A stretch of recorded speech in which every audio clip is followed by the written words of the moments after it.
Take our lead, let's help you make your mark.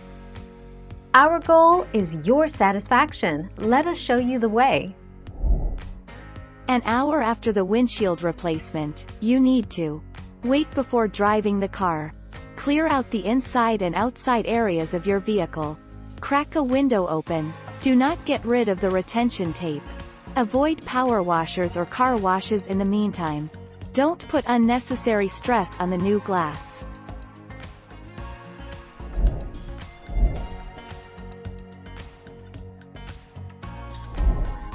Take our lead. Your windshield looks wavy in sunlight. A properly installed windshield should look smooth and unblemished. If any sort of wave or bump seems to be in the surface, it is most likely that there was an installation mistake. It is imperative to make sure your windshield gets installed properly.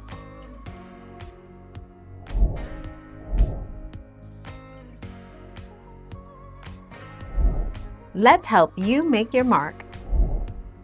24 hours. How long do you have to leave tape on a new windshield? During windshield replacement, the auto glass technicians will sometimes use specialized tape to help secure the windshield.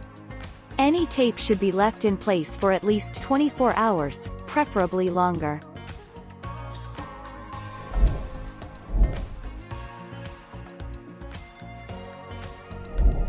Make your mark, take our lead. A windshield will take about 3 hours to completely cure and dry after replacement, but to be on the safe side, we recommend not slamming the doors. Enter car washes or removing the tape for 24 to 48 hours after getting your new car windshield. Thank you for watching. Please subscribe and hit the bell notification.